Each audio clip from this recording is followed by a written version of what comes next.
And the first order of business, as always, is the Pledge of Allegiance.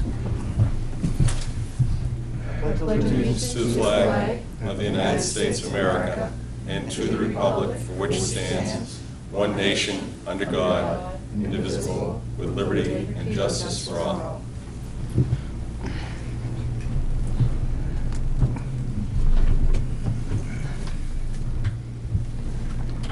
I'm just looking to see, do we have a full panel of actual board members? Or do we have four? We have 4 and 2 alternates. Yeah, Bill was coming, but I don't know where he is. Yeah, I thought he was. Maybe he's a few minutes late. We'll wait a few more minutes, we can. No, I think we should go ahead. I don't know. What we should do, though, is appoint one of our alternates to sit. Would you appoint him? Either one, I don't care. No, who you please, appoint. Richie. He already, made up the document. Okay, I'm going to exercise a prerogative Please. to appoint Mr. Shelton to sit on this application, because I know that you've done a fair, significant amount of work, and you're probably the most experienced member among us. And so if you don't mind, Dan, thank you. you've had an opportunity to view the property, and you've reviewed all the application materials. I know you have, and I appreciate that. We'll get you next time. Good enough. Keep you on your toes. Next order of business is the review and approval of the minutes from June 27, 2013. Why don't we put a motion on the floor, then if changes need to be made, we'll entertain that during the I make a discussion. motion, we accept minutes as transmitted. Do I have a second? Second. Any changes, amendments required to the minutes?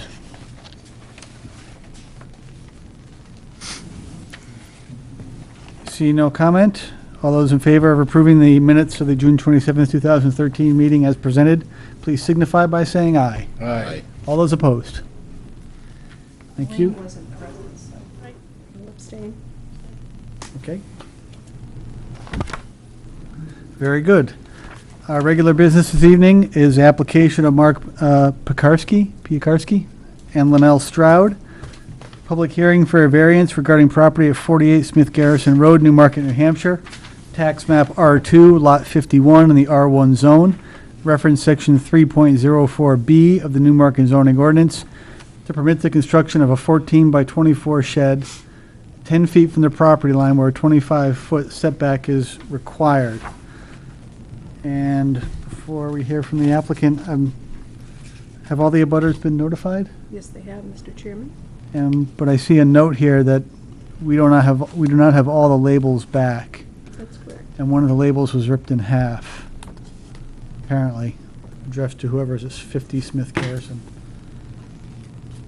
Which is fine, as long as you're confident that all the abutters are duly notified. I am 99.9% confident. 99.9% is good enough for me. There should be a list of abutters attached. I didn't see a list of abutters. Yeah, there you go. Oh, there we are. And that would have been John Algren at 50 Ah, yes. Smith Garrison. Very good. Okay. Okay. I know John Algren. Many of us do.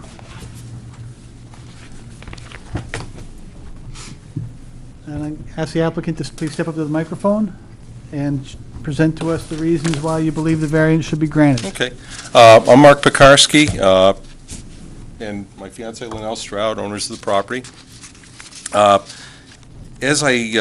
refer back to my answers on the criteria for the variance, but the basic request for the variance on this is that the proposed shed, it's probably the most aesthetically pleasing place to put a storage shed on the property. The previous owner of the property had a trailer, say like a box trailer on wheels, on this pad next to the garage, which I think falls in that no man's zone as far as storage areas and property. But with my request, it falls over the setback line of 25 feet of the property, and my concern is to have this constructed in a way to match the character of the existing home and neighborhood of butters. the property is such, and I don't know if you have any photos of it. We do. You do? Yep. Great. Mr. Shelton took a variety of photographs of your property. Is that it's pretty isolated there versus any other place I could put it on the property, which is within the setbacks. Before you came in. So in a quick summary, that's a general request for variance. If there's any specific questions I, can answer on it, be happy to do so. Mr. Pekarsky, you said in your application that there are areas where you can put a shed on the property without getting into the setback. Did I read that correctly? Yes. So what's important for us to know is what conditions are there on the property? I understand it's fairly isolated, but are there any other conditions in the property that make it necessary or reasonably necessary to have the shed Mainly- within the setback? Mainly because if I get into the open area, and I brought a site plan with me that I can show a basic, I don't think it has a leach field and septic system, but unfortunately, the other another area that a shed or garage or whatever could be placed, actually, I get into juggling where the leach field is, where the septic system is, areas like that. Can you show us, we On have the- this sketch. Yeah. Can you show us roughly on the sketch where the septic and leach field are? Basically, this area, Okay. in that area. All right, I'm gonna shade that. Sure. And and the reason I mentioned that area, it's the the map. other area that's fairly flat in the property, and it was graded that way, I think, when the home was constructed, principally because of a leach field. But I have,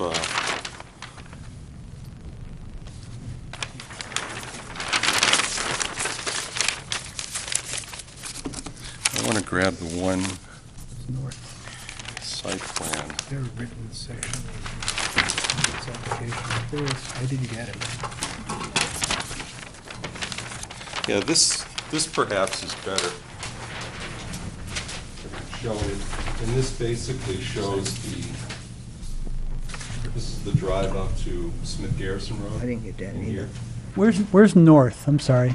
North is, There's a north arrow right there on the map. is there a north arrow? Yeah. Yeah, there's a north arrow right here, Oh, I'm sorry. Okay, right here. all right. So, but this was the septic plan. It should be on, I think that's on file with the town, if this was given to me by the Realtor. But anyway, it shows the gradient lines of the property. It's fairly hilly, and again, this site next to the garage was already fairly flat when I purchased the property. Crushed stone pad has been put in, I think, for the previous owner to put in this trailer. That's why I'm proposing easiest, least obtrusive way in the property, put in a shed, would be to use that pad. If I get into this area here, which is also flat, I'm not sure my exact location of leach field and septic system, so I'd have to look for that. And then it gets into a nice lawn area, all that. This corner is tucked away in the property. The nearest abutter is John Algren, and I personally spoke to him. He didn't have an issue, obviously he's not here tonight and things, with any shed put in there because it's a heavily wooded area. I believe the lot immediately adjacent to our lot is also owned by John, and I think he's put in conservation at this point, to my knowledge. I would suspect that John is happier with a shed than he was with the box trailer. That's kind of how he sounded to me, yeah. John's a very common sense kind of guy.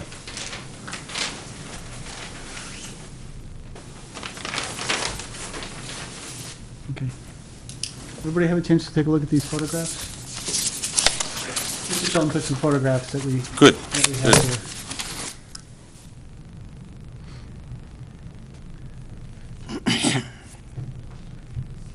Any other questions? I'm sorry, any other questions? Questions? Rich, you had some observations about the property. I mean, I know we have your photographs. Can you just share with us briefly what you saw Well, when you walked out there? I knew the property before he bought it because I used to go fishing with the previous Oh, owner. really? But anyway, to the right of his property, it's pretty hilly and rolling lawn with trees, and he can't cut the trees down, and he's gonna try to skirt his septic system. So below his house is pretty soft and wet when it rains, so he couldn't put it down below, and it would be in the setback from the river. And so the only logical place is where he wants it. And I don't think there's any other place to put it other than where he wants it. And I think that's the most logical place to put it on the property. So when we're talking about conditions in the property, we're talking about the location of the septic system, Yeah. the fact that the property is I hilly. couldn't see the septic system there, but just from Yeah. the hilly lawns and the trees, you're not gonna cut the trees down and put the trailer in. I mean, to put the shed in, so. Sure, and you have, we have a shoreline protection area set back from Down the there river, is flat, but when it rains, it's just too wet. to and it gets put very anything. soft. I just want to make sure the record reflects what we're calling the unique conditions on the property. Yeah. Well, I would say that from what I saw on that, The site plan? yeah, I would say that the septic system side of the house Yeah, can't be used. The little black rectangle is the tank. Right. So Right. basically from that point, I mean, you could put it right directly in front of your house if you wanted, I suppose, but that's Lose the unreasonable. No, I know, yeah, I realize that. So I agree, that is the only place to put it. So you were pointing down to the leach field, and I would say that the area extends all the way up to the front of the house that you can't use. It does, the grade Yeah. is substantial here Yeah. too. And it's very rocky as well. Yep. it reminds me a lot of one of the first applications we had was a shed up on Alice Drive. If you guys remember that? Yep, sure do. It's similar to that in a lot of ways. This property may be more isolated from its neighbors than that property was. Okay, are there any further questions for the applicant or observations people want to make? Thank you. And for the record, Mr. Shelton prepared a very nice document with photographs of the property. I'm going to put that in the file so that's part of the record. Thank you for that, Richie. I think that's helpful to have. Entertain a motion at this time? If you give it to me, I'll read it off. I can't remember it all. The proximity of the shed will not be visible from Smith Garrison Road and will not affect the character of the neighborhood. The location of the shed within the 25-foot setback is within 10 feet from the property line, will not affect the neighboring property as the adjacent area is well wooded. As this pristine lot of 2.5 plus acres on the Lamprey River with a landscape of rolling lawns and trees would cause the applicant undue hardship to attempt to relocate the shed elsewhere on the property, I will make a motion to grant the applicant a variance from section 304B to place the shed within the 25-foot setback to within 10 feet of the property line. The property is located at 48 Smith Garrison Road, tax map R2, lot 51, in the R1 zone. And I second that. Further discussion? I would just like to make a suggestion that we add some language in there to state that the alternative site is already occupied by the septic system. Do you accept that as a friendly amendment? Well, I don't think you could put it there anyway. Probably not, but there was a flat area. Yeah. He pointed it out, and Yeah. that's the reason why Okay, in we can here. add that in if you want, but you can't see the I septic second system. that. Yeah. Further discussion? Thank you for that, Bob and Rich, for making the motion. All those in favor, please signify by saying aye. Aye. All those opposed? The ayes have it. Thank you. You get a written notice of decision from Diane within a few days. I do have one question after, nothing to do with. You've already passed it. I know. I wanted to bring this up. How do you determine minimum road setback, this, and minimum side rear setback? I just, Well, the rear and the side obviously is from the property line, okay, which is pretty straightforward. For roads, technically, it's from the public right-of-way and not the Right. physical road. Which is So 3 feet from the edge of the road? Just for it varies future. Depending upon whether or not Depends. the road was built along the center line of the road. Is the road in the center of the road, number That we one? never Well, know unless yeah. there's a. Why I setback. ask that is, obviously, this lot is in the middle of, Before you ask more questions, are these folks free to go? I'm waiting for you to adjourn, because we had a question for Diana on another property. Oh. Later. Okay. So I was just curious, for future reference, am We I, measure it from where we believe the public right-of-way is. So no, it's not how do the you road. determine, Where it is? how do you determine on the chart whether or not you're using road setback or side rear setback? How do you do that? If there's a road, it's usually along the front, it's not along the side. But or they rear. do have, do they have frontage, or do they have a right-of-way? In this particular case? Yes. I'd have to look at the plan again, but I don't believe it's from the road. Okay. Let's talk It's about an this easement. I don't afterwards. think it- I was just curious, that's all. That 'Cause it's a requirement common only driveway. applies to the M2 district. There are very limited districts, and they're Okay. usually the in-town locations where they're trying to achieve a certain frontage along Okay. existing streets. All right. So I don't think it would apply to this zone. Okay, I don't want to belabor this. I'll talk to you later. Okay. Yeah, we're going to talk to Okay. Diane Thank you. separately.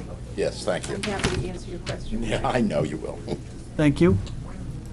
Next issue is the second reading of amendments to the Zoning Board of Adjustment Rules of Procedure. Is this when we act on them? You can Provided- act on it, provided the board is provided happy to it's- act on them? Yeah, because you can approve it after the second reading.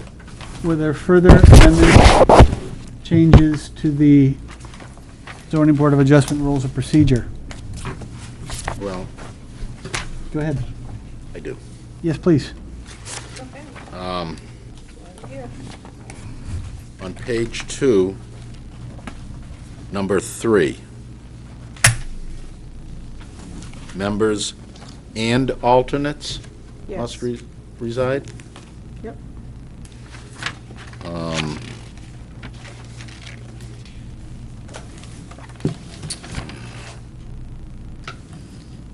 Again, on page 6C,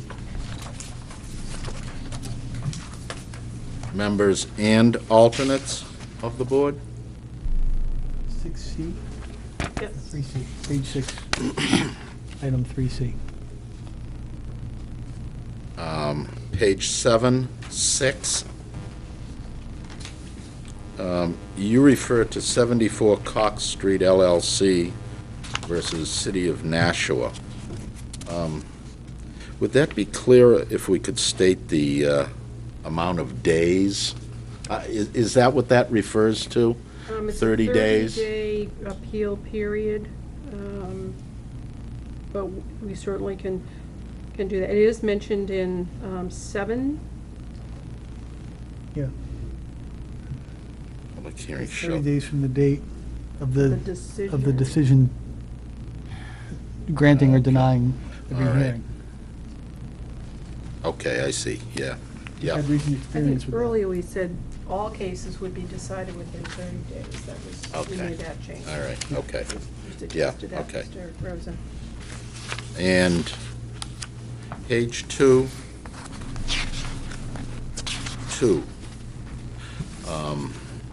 I don't know, 8 or 9 lines down. Once the board moves into deliberations, alternates shall remove themselves from the table and no longer participate with the board. Do we want to do that? That is recommended. And that question came up by Bart asked, is this in the law? It's not in the law. However, the Office of Energy and Planning provides guidance to zoning boards, and in their most recent handbook dated October 2012, they recommend that, you know, at the deliberation stage, that if the board member is not voting, then they should recuse themselves and move to the floor. And the reason for that is so that the public isn't confused as to whether or not the person is voting or not. I guess I don't have a real problem with it. I think that we have to be careful. There's two places that we have to be careful.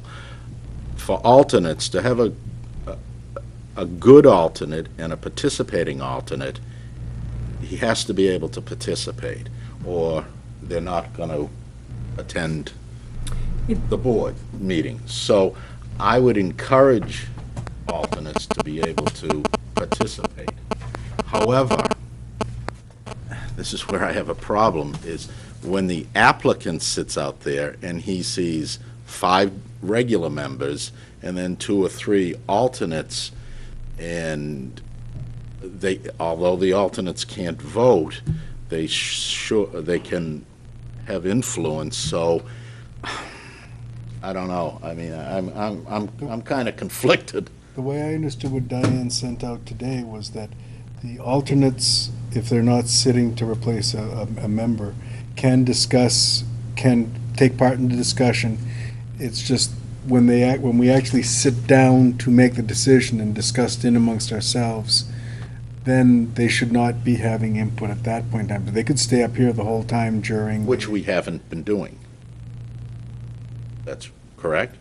They do not remove themselves. They do not remove themselves currently. No. I consider it, Physically, they don't, but they don't discuss, they don't participate. I consider it within the chair's discretion to require people to move away or not, or to maintain discipline. If you have an alternate member dominating the discussion, that's not appropriate, in my mind. I don't have a problem with them participating, but if that's really the chair's job, is to say, okay, you've had your say, and now the people who are going to vote are going to participate. But I'm just concerned, because I spend too much time practicing law, to have these things, they have these little tripwires.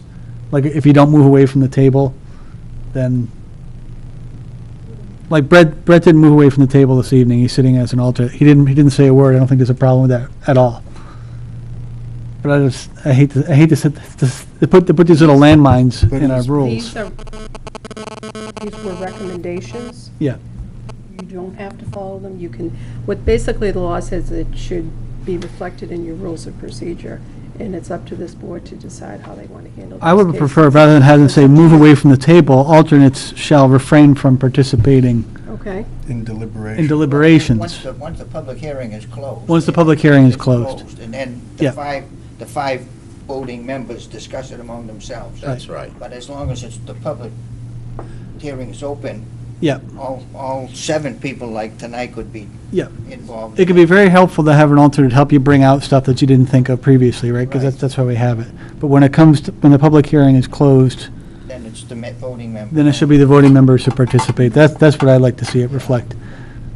Be- Have a little bit more flexibility and not have this little landmine stuck in there. but you physically have to move from the table. Yeah, What you don't want to do is discourage alternates from joining Attending, these boards. Absolutely. right. Right. Sure. And I think that's And- why this Yeah. law was Because revised. 3 or 4 because years there ago, were some they were people- sitting out there, Yeah, right? because people were concerned about Right. feeling like they were being excluded from the So I process. don't want to discourage alternates. That's right. I'm hoping to find somebody a hell of a lot brighter than me to take my place. That's not hard. I know. Yeah, you're pretty right. There's a- Okay. Typically, you have to walk down the street to find somebody. Yeah, I hear Bucko's looking for a job. How about if I reword that to say, once the board moves into deliberations, alternates shall refrain from participation in discussions that Yeah. sounds with the good. board. Basically, yeah. Keep it I'll let you simple. work out, we'll let you work out how you want to phrase that. Okay. Any further comments on I our think it's rules a of good point. procedure? I'd like to, before we move on this, I'd like to see you write that up, and let's take one last look at it. We'll Sure. act on it, and we have a meeting coming up in a couple of weeks. We do, on August 4th, I believe So we'll it move is. on, let's put that on the agenda for final action. Okay, so we'll all get a good chance, hopefully give us a few days at least to take a look at them, Certainly. and then we'll come in with our final comments. Okay? Yep. Works for me. Any new or old business to come before the board at this time? There's nothing I love better than 30-minute long ZBA meetings. When the applicant makes it easy, it's Or less. enjoyable. Motion we adjourned? Do I have a second? All those in favor, please signify by saying aye. Aye. All those opposed? Thank you very much. We are adjourned.